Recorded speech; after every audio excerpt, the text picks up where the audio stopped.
was all there in front of your face, you know. Welcome to reality.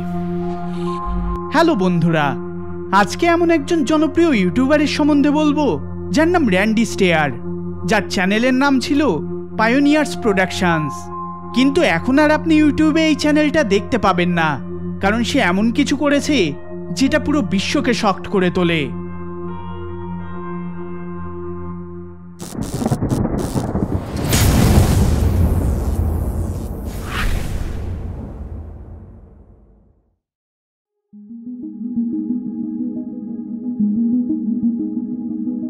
বন্ধুরা, Pennsylvania আমেরিকার একটা state, আর Randy stair এখানকারই বাসিন্দা ছিল। তার পরিবারে তার মা বাবা এবং তার একটা ছোট্ট ভাই ছিল। এটা একটা মিডল ক্লাস ফ্যামিলি ছিল। র্যান্ডি ছোটবেলার থেকেই লাজুক প্রকৃতির ছেলে ছিল। সে লোকেদের সাথে খুব একটা মিশতে পারত না। সে একলা সময় কাটাতেই বেশি পছন্দ করত। জুন 2008-এ র্যান্ডি ইউটিউবে একটি চ্যানেল বানায়। এই চ্যানেলের নাম সে রাখে পায়োনিয়ার্স প্রোডাকশনস। র্যান্ডি এই চ্যানেলে ফানি কমেডি স্কিটস বানাতো।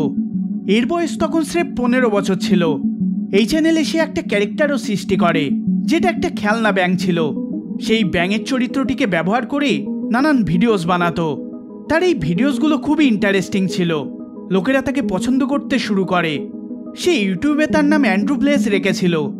বন্ধুরা, র্যান্ডির বাবা একটা সুপার স্টোরের ম্যানেজার ছিল। 2011 সালে তিনি র্যান্ডিকে এই স্টোরেই পার্ট টাইমের জব পাইয়ে দেয়।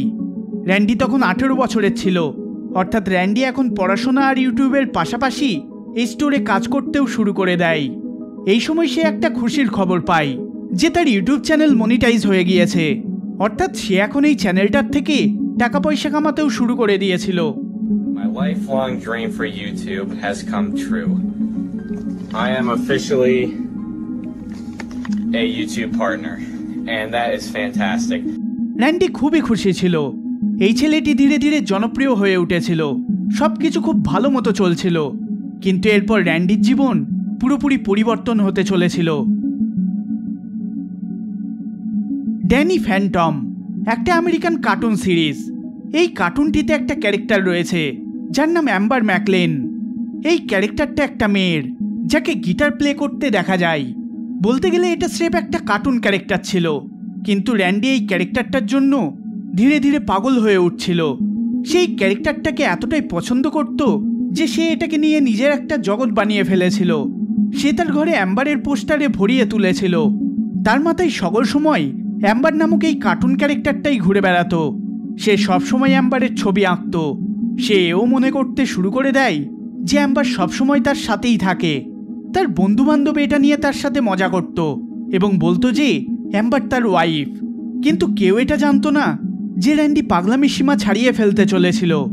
বন্ধুরা, 2013 সালে র্যান্ডির দাদুর ডেথ হয়ে যায়।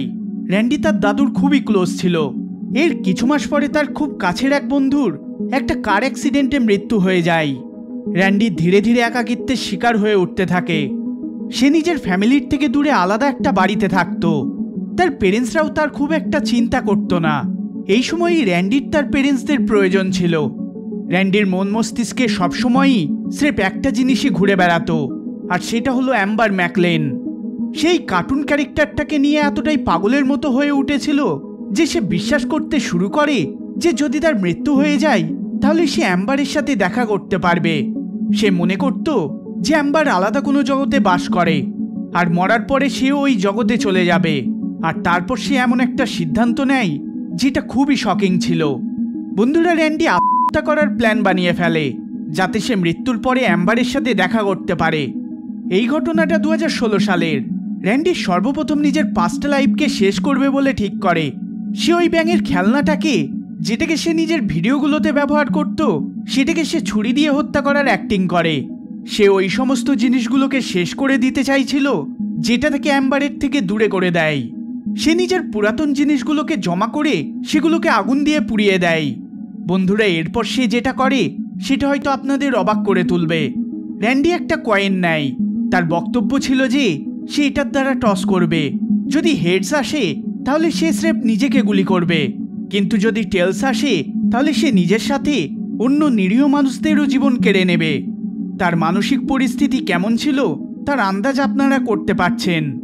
সে টস করে আর টেলস আসে। অর্থাৎ এবার র্যান্ডি নিজের সাথে অন্যান্য লোকেদেরও মারতে চাইছিল, ওই সকল নিরীহ লোক যাদের সাথে র্যান্ডির দূর দূর পর্যন্ত কোনো সম্পর্ক ছিল না। বন্ধুরা, র্যান্ডি নিজের ইউটিউব চ্যানেলে শেষ কিছু ভিডিও পোস্ট করতে শুরু করে দেয়। একটা ভিডিওতে সে বলে এবার যা কিছু ঘটবে তার জন্য পুরো দায়ী হবে অ্যাম্বার, অর্থাৎ একটা cartoon character. Would have thought that a cartoon character would cause this to happen. Thanks to Ember. Ember changed everything. All goes back to her. She's more than just a cartoon.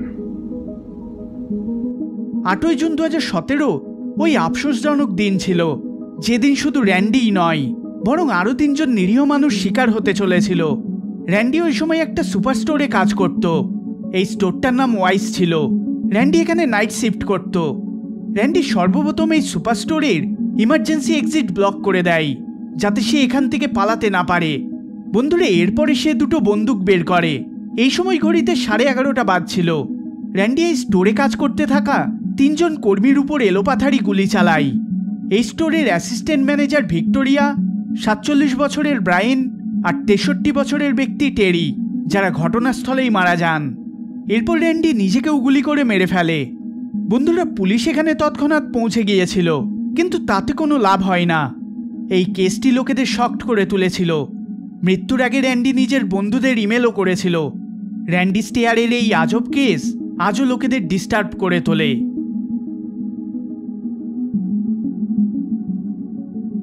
এই ভিডিওটি যদি আপনাদের ভালো লেগে থাকে তাহলে অবশ্যই like share করবেন, আর চ্যানেলে নতুন হলে সাবস্ক্রাইব করবেন। দেখা হবে পরের বার অন্য কোনো ভিডিওতে। ধন্যবাদ।